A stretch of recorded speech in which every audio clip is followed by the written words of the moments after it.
This is The War on Cars. I'm Doug Gordon. Something we've noted on the podcast before is that if you look at the cities doing the most to reclaim public streets from the automobile and give it to people, they often have one thing in common, and that's strong female leadership. There's Mayor Anne Hidalgo in Paris and former Mayor Valérie Plante in Montreal, just to name two. Urban mobility experts Melissa and Chris Bruntlett have a new book that highlights this phenomenon.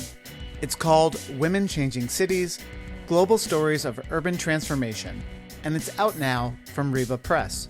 You might remember the Bruntletts from episode 77 of The War on Cars, which ran back in 2021. That's about their book, Curbing Traffic. They are also the authors of another book, Building the Cycling City: The Dutch Blueprint for Urban Vitality. What you're about to hear is a preview of a bonus episode. The full version is available exclusively to our Patreon supporters, and you can hear it by signing up at patreon.com/thewaroncarspod. Subscriptions start at just $3 per month, and they come with all kinds of other benefits, from free stickers to early access to live shows. We cannot produce the podcast without your support, so thanks for signing up.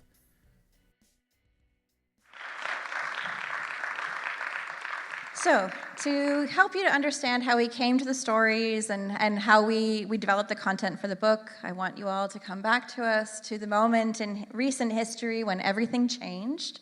And I'm sorry if this brings back some feelings of anxiety for you, but for us, there we go.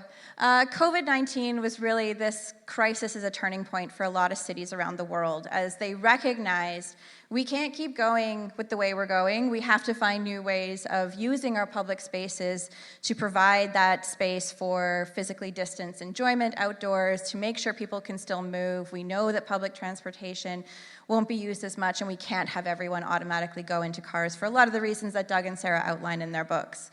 And so we're watching as this is happening from our home in Delft and starting to see some really compelling, changes that are happening in places that maybe we didn't expect but rapidly took hold around the world in terms of what can be done. And this is the thing, right? It was for the cities that wanted to seize the opportunity. This was a really low risk, high reward opportunity to challenge the way that we use space in the city and the way that we move around the city. And so, as Melissa said, when we're sitting behind our laptops, stuck working from home, we started to see these sparks of optimism in various cities.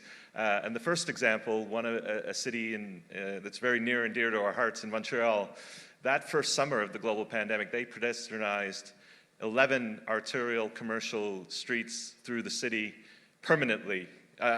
For the season, but it wasn't just for a few hours or a Sunday afternoon.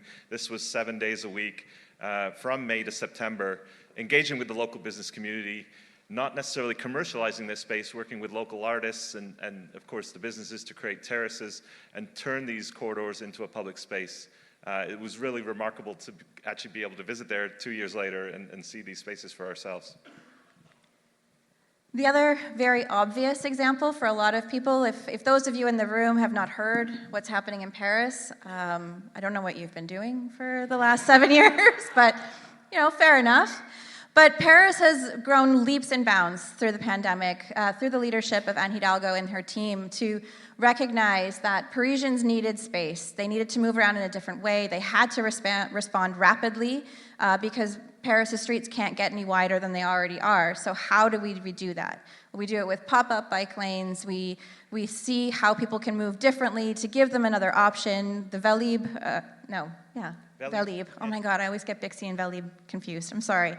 Anyways, but the Valib was already quite successful, so now we need to give people that space to be able to move comfortably at a time when we need to also make sure that we're physically distancing.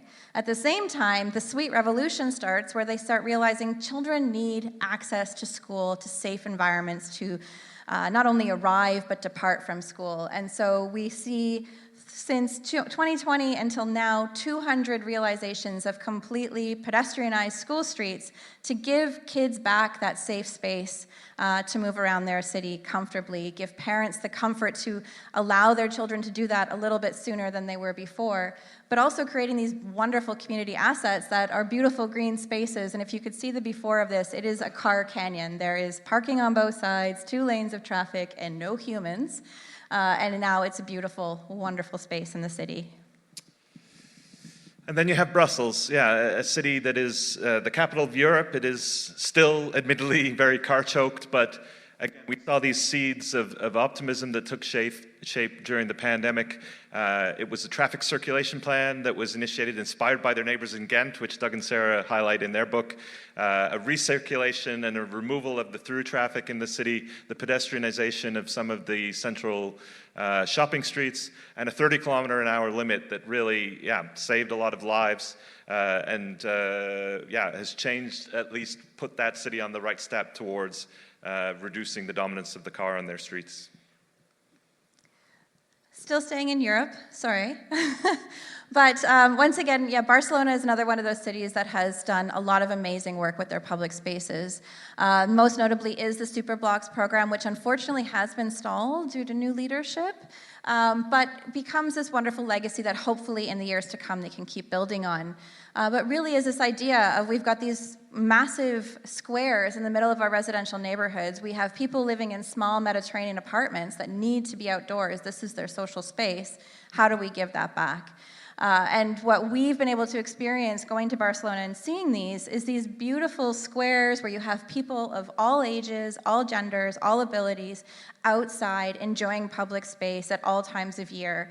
To really, it's not just about moving through spaces when we make space for fewer cars, but it's also about giving that quality of enjoyment and staying back to people in Barcelona. In addition to this, you also have the Bici bus, which we know there's some excellent examples of that happening here in the US, but growing leaps and bounds. So you have the government providing these wonderful tactical urbanism squares, and you have the social activism fighting alongside to create more space for kids as well. And then you have Sydney in the southern Australasian portion of the world, a city that had only accomplished 15 kilometers of protected bike infrastructure in the 10 years preceding the pandemic, was able to build 150 kilometers in 1 year's time.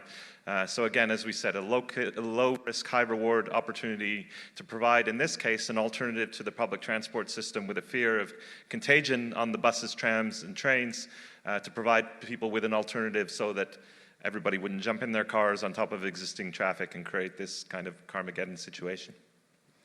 So those are the stories that we were hearing a lot. They were in a lot of our media that we were consuming, a lot of what was being consumed both in North America and in Europe.